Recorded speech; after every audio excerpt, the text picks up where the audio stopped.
darling, and welcome to my channel. I'm Sophia and while you sit back to enjoy this video, I hope you get entertained and be able to learn from my mistakes and also learn from anywhere you think I did it right. And in case you know anybody that is going through the same thing I'm going through, I hope you'll be able to talk to the person from my experience. So let's get down to business. Like I said, I'll be telling you guys my audio before this pregnancy. It all started in my first pregnancy, and that was 2018. But actually before then, I got married on April 15th, 2017. So what really happened is that after our wedding, myself and my husband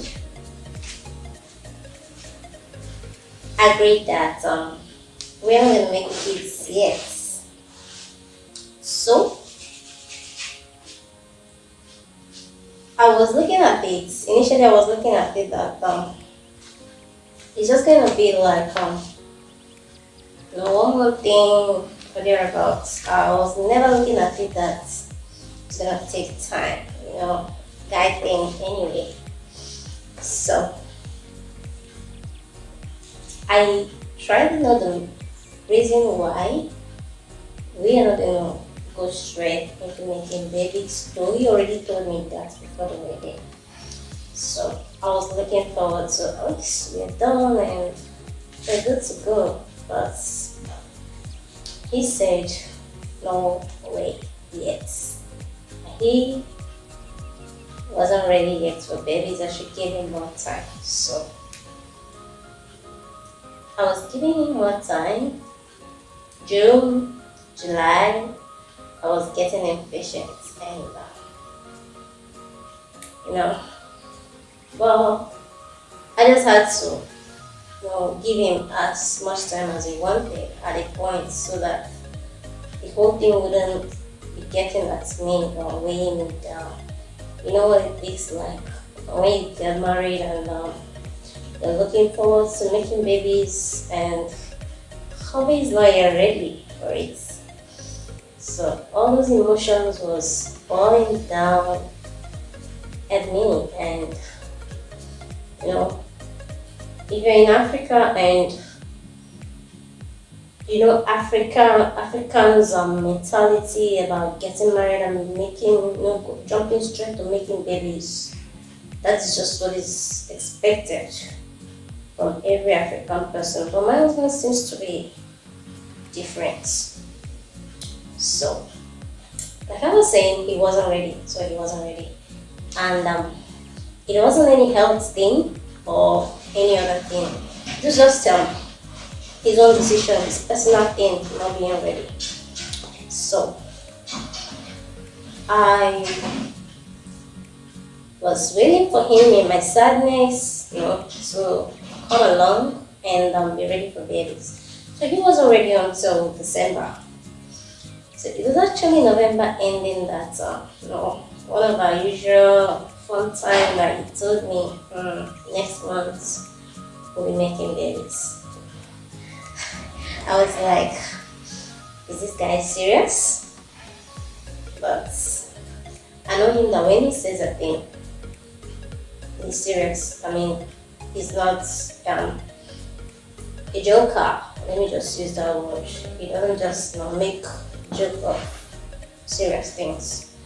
So that was November. He told me that next month, being December 2017, that we're going to making babies, and I was very happy. I was very, very, very happy. And my joy was high. And December came, 2017. With God on our side, just as he said, it happened for me. And I was pregnant. I was very happy. I was very, very happy. I was in my joy knew no bound. And to be honest with you, I don't know, I got the pampering that I needed, everything I was looking forward to enjoy as a pregnant person. I was really enjoying it from him. And the group was on until February 2018.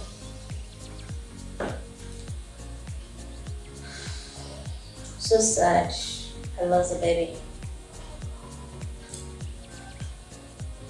I lost a baby February. And we mourned our baby, yeah.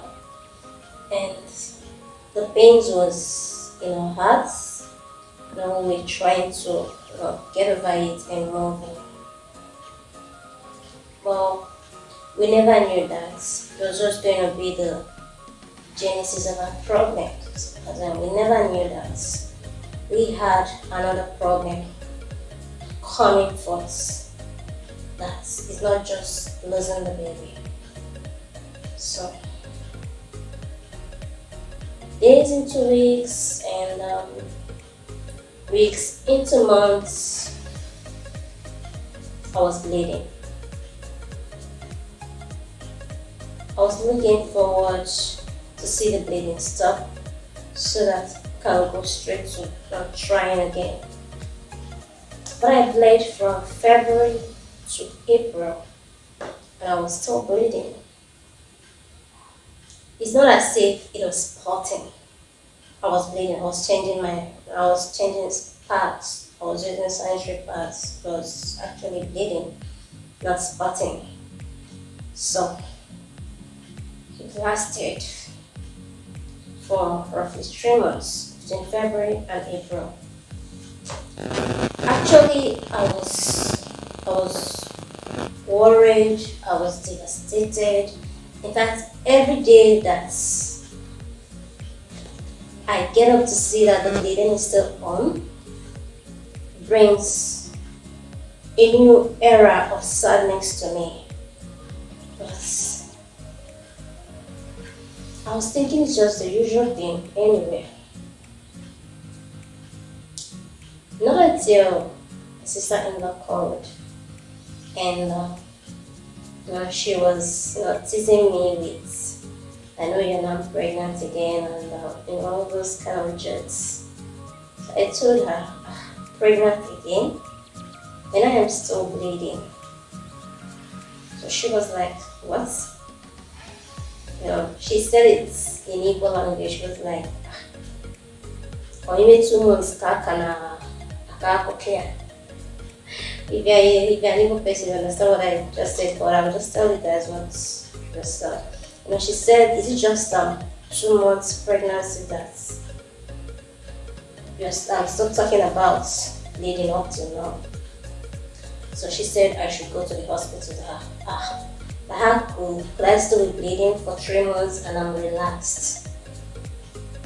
So with that, my husband came back. I told him that Auntie called and I think she's right. I had to go to hospital. It's really not normal for me to be bleeding since February. They did the DNC up till now. So he said okay. The next day I went to hospital. Luckily for me, I met the doctor that actually did the thing. I recognized him and approached him, and he was like, since then I'm still bleeding. I told him yes. So he said I should go for scan. I called my husband and he agreed I should go for the scan immediately, which I did. I went for scan. The scan said there's nothing in the womb and they can't trace the reason for the bleeding. I went back to the doctor and the doctor said He doesn't know what could possibly be wrong. He was thinking maybe there was still something there that is making me to still be bleeding. That's for me to be bleeding from February, and that was April. That was actually April 12th. So he now said I should go home. And he wasn't going to place me on any drug. I should just go home. And if in 2 weeks' time, towards the end of April, the bleeding didn't stop, I should come back to the hospital. So, with my load of sadness which I've been carrying for months, I still went home. Told my husband what happened, and he was like, and he didn't give you any drug. No problem, let's wait. He said I should come back in 2 weeks' time if the bleeding persisted. And I stayed. That was April 12th. But luckily for me, by April 17th, the bleeding starts. And I was very happy that at least the bleeding starts. So I was looking forward to conceiving again. I was preparing my mind.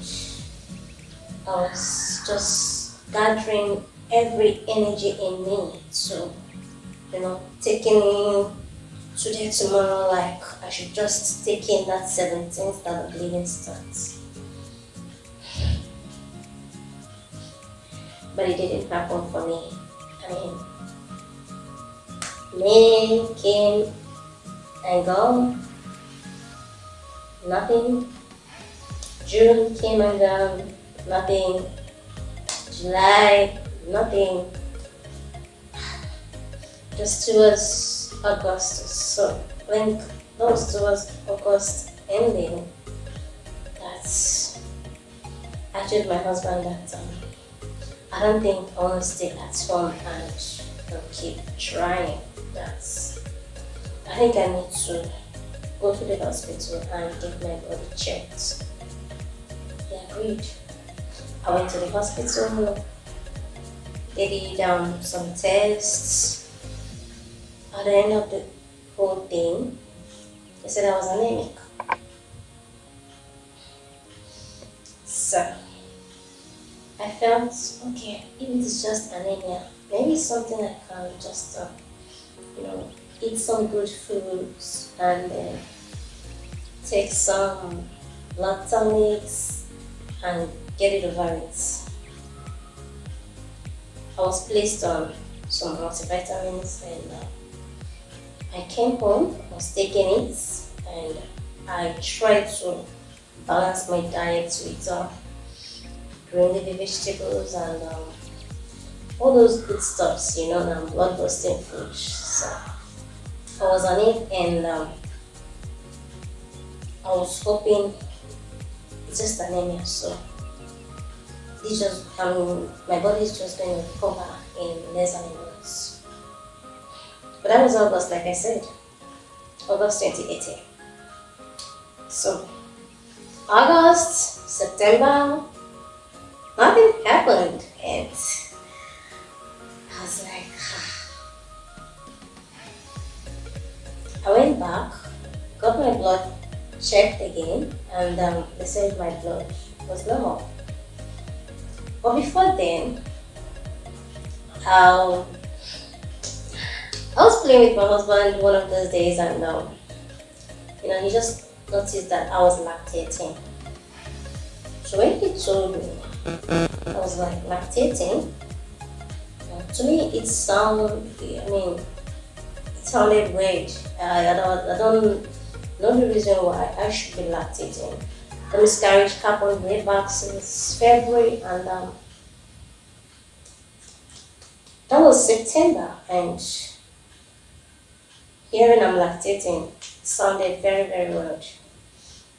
But then there was nothing I could do. I had to go to the hospital again.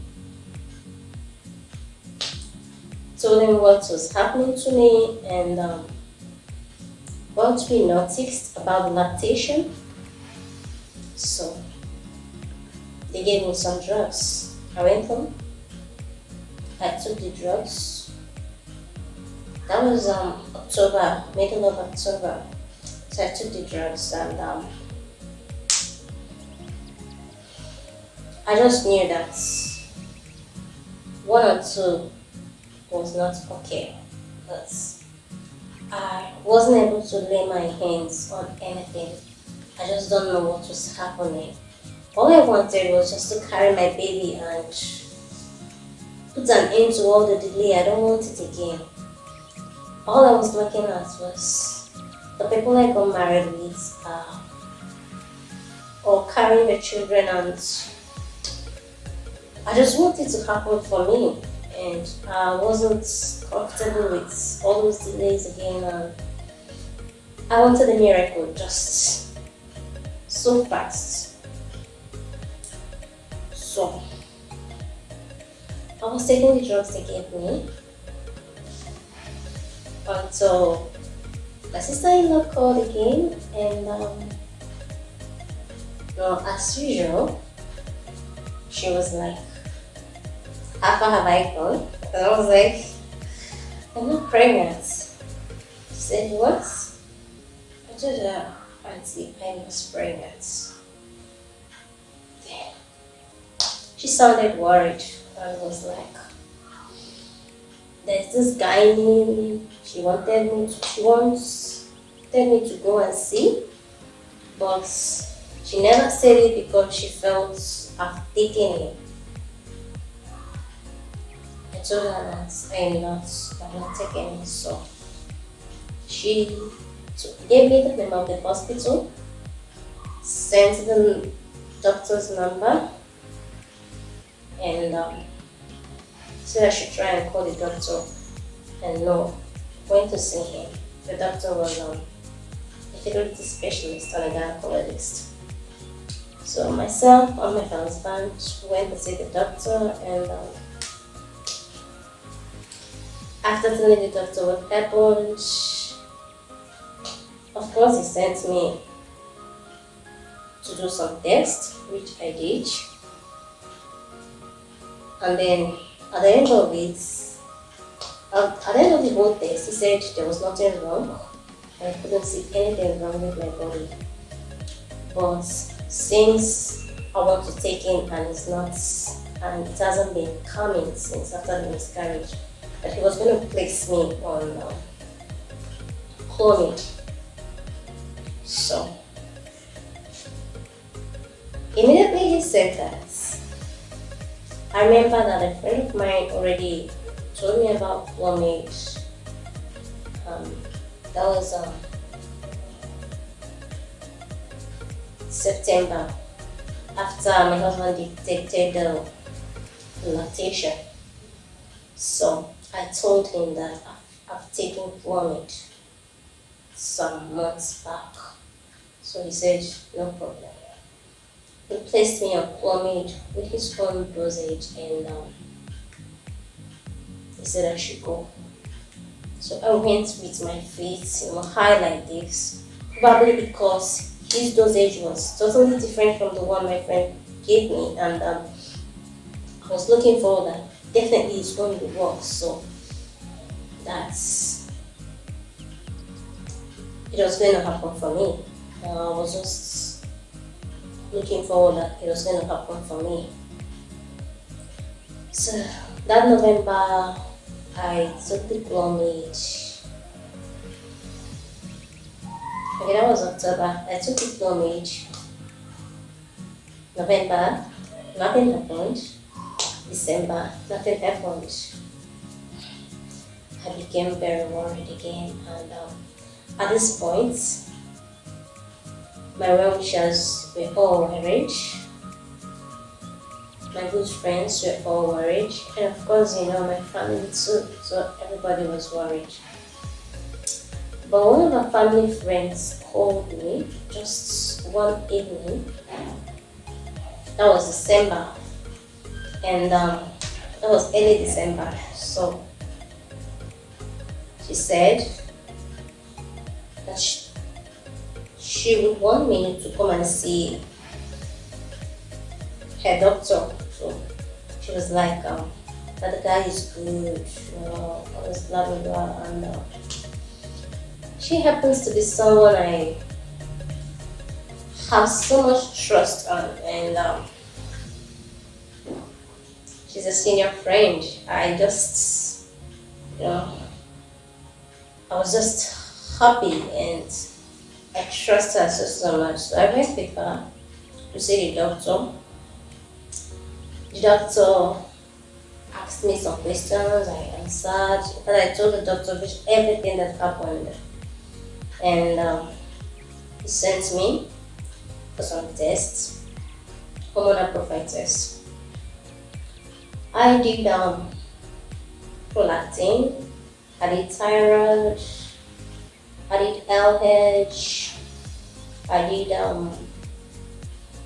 FSH, I did progesterone, hormone profile test. So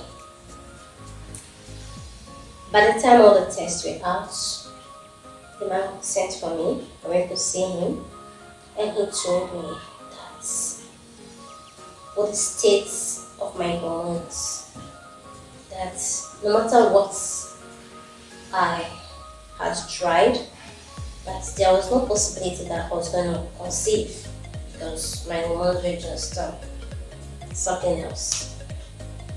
So he told me that the clomid the doctor gave me was actually the wrong treatment for me, because the doctor was not supposed to give me clomid without having me go for hormonal profile test. But actually, it triggered my FSH, my follicle stimulating hormone. It was very high. My LH was very high. My prolactin was high as well. My prolactin was 60 something then, and he was saying that it was supposed to be around 20 or thereabouts. So I was down. I was very down. I was very down hearing that I wasn't going to take in with such high rates of hormonal imbalance. I got home, told my husband everything, and he encouraged me, and he reassured me that I don't have to worry, that we need together, and I should trust him that he will be with me all the way. And the truth is that, yeah, he was with me, but I just wanted the baby thing to happen. So I was placed on treatment. The doctor placed me on some multivitamins and bromocriptine. So that was December 2018. So I was on bromocriptine, vitamin E, vitamin C, zinc. There's no point giving you guys this the prescription. So, but I was on treatment December, January. I think it was towards February ending. That's okay. January, towards January ending, I had to go for another test. The doctor suggested that I should go for a checkup test since I've taken the drug December to January. So I went for another hormonal profile test, and luckily for me, at that point, the follicle stimulating hormone was down to normal, the LH was down to normal, but the prolactin, instead of coming down, it went higher than it was. It was 60 something, and by that time I went for a checkup test. It was 80 something, so I was like, so I was worried. I asked the doctor, why is the prolactin not coming down? Or why was it going up instead of coming down, since I've been on treatment since December. And he said I should not worry, I should continue with the bromo, that it happens to some patients like that, that after some time it will begin to drop down to normal. So the doctor told me that I shouldn't be in a haste, I should prepare my mind, that treating hormonal issue can take up to a year or thereabouts. The truth was that I wasn't ready for such a long time, and I was worried. So, well, I had no option, so I continued with the bromo. By February, one of my friends called me, and we were gisting, and she was expressing how worried she has been. She wanted to know why I've not taken in since the miscarriage. So she was asking me, is it that myself and my husband decided not to have babies again after the miscarriage or what? I was like, it's nothing like that. So I was explaining to her that I had some health issues with my hormone, and I've been on treatment trying to balance my hormone and get things working again with my body. So she then asked me which of the hormone. I told her prolactin, since LH is down and FSH is down. So I told her prolactin. So she asked me which of the drug I was using for it. I told her bromo. I've been on bromo since December 2018. So this is happening in 2019. So she then advised me to quit bromo and try Doxtinex. So according to her, Doxtinex works faster and better than bromo. So I was ready to go for it immediately, but I was just like, my usual thing, let me talk with the doctor first. But to my surprise, I spoke with the doctor, and the doctor discouraged it and was like, no, I should continue with the bromo. I came back. I wasn't okay with the doctor's idea of continuing with the bromo, since I've been taking it since December 2018, and the prolactin wasn't coming down. I made up my mind to give the Doxtinex a trial, like my friend told me. So I and my husband we agreed on giving Doxtinex a trial. And luckily for us, we got the Doxtinex. It's just 8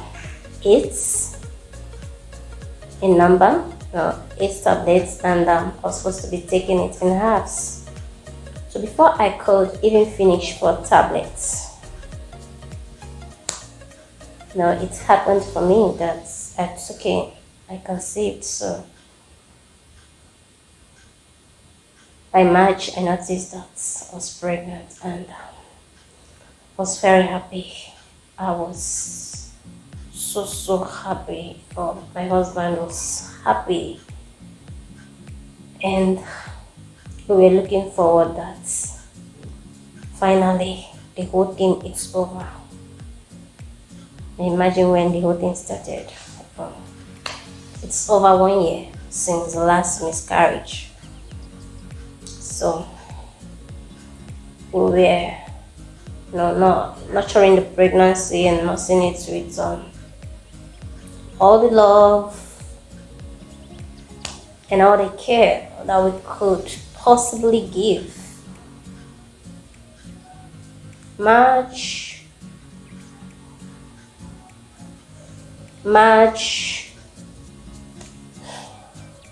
April, May, I lost the baby.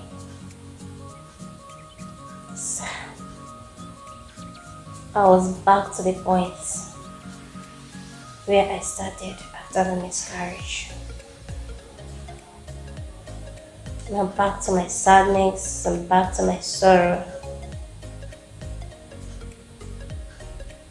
Before you know it, the prolactin went high again. So from May 2019,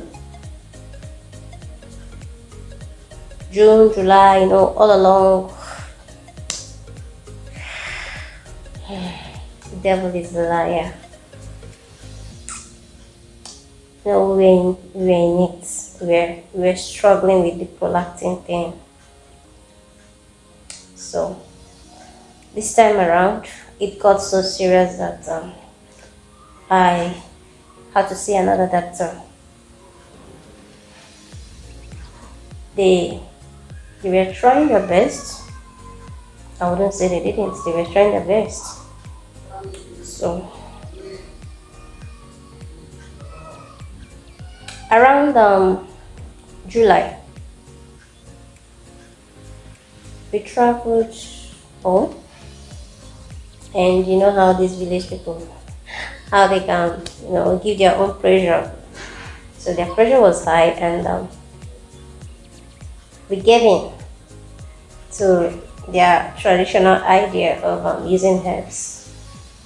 They packed some bags, some bottles of herbs. Came back, I was taking it. I just remembered something that made me laugh when we went to the village. The traditionalists that prepared the herbs said something that I don't know. At times I wonder where these some of these herbal people come from in terms of medical knowledge and all that. Because the way they understand things and reason things, when you try to put them together, it's funny. She actually said that it was my husband that was giving me the hypolactin, as if hypolactin is an infection. So she said I keep contracting it from my husband when we sleep. That my husband will have to join me in taking the herbal concussions and all that. In as much as the whole thing sounded funny, but myself and my husband, when we were obedient to the call, we took the herbal concussion because back then in the village there were testimonies that it was working for them. So we were also hoping that let's give it a try and maybe it will work for us. But after trying it for some months, it didn't work. My husband got up one day and I was like, I should stop taking this thing. I've taken enough, I should stop taking. Packed it, get it disposed, and back to medical again. So at this point, I was on Dustinex. I went back to Dustinex since the prolactin was still high, even after the herbal concussion thing. So I was on it. And then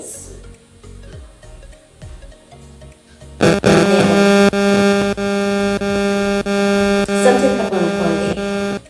There was this plant I had in my veranda, and it was actually medicinal. Yeah, it was medicinal. I got it from my sister. It was a medicinal plant, so I watered it every day, and it was growing and flourishing. But for some reason, I wasn't able to water it for some days, and the thing withered and dried up. So I came outside one morning and discovered that the plant is gone. I was sad. I was feeling bad. Then I got this ministration that I should look at the plants the same way I saw them wither. It's exactly what happens to the human body. When you don't have enough nutrients and your body is not well vitalized, your fertility withers. I got the ministration and it was so clear. So instead of being sad over the plants, I was like, ah. So the ministration went on that the water I was giving to the plant was the nutrients. So because the nutrient is no more there, the plant withered. That I should go ahead and water the plant. The plant I was thinking is dead. I watered it that day and the next day. Before 3 days time, it picked up and started flourishing again. So I went back, reflecting my mind on the ministration I got that day. And I was like, but maybe the ministration was for me to get my body revitalized and healthier. So I told my husband about it, and we both agreed to get some multivitamin supplements. The next day, my husband bought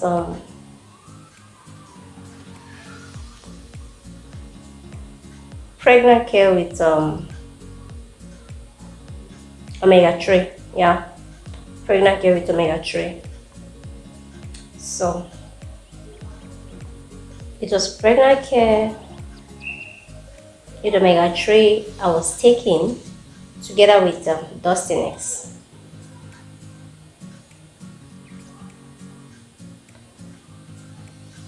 I didn't really take it for long. I didn't finish a pack before I discovered that I was pregnant. And this is a pregnancy. So the joy, the happiness, the love that my husband and I have had since the conception of this baby have known no boundaries, and we've been feeling so fulfilled, and we've been so very happy. I'm not gonna tell you guys everything that we've been doing in this pregnancy. I'll make a video on it and tell you guys how we've been able to achieve pregnancy without miscarriage, or should I say without complication. But What do you have noticed in all this hormonal thing I suffered and went through? There was something I didn't say. I mean, how could I have forgotten? Oh, I feel like spanking myself. Like seriously, I really need to, spank myself. How could I forget it? So many thanks to this lady. What's her name again? Adiola. Oh.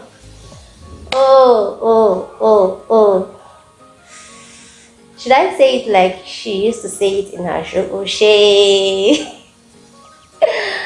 Please, Mrs. Adiola, Auntie Adiola, so many thanks to you. I mean, God bless you.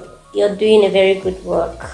You are doing a very, very good work in your journalism, and very happy that you're there because at the point you solved a problem for us. Oh yeah, there was a time that we got a solution from your show when you were talking about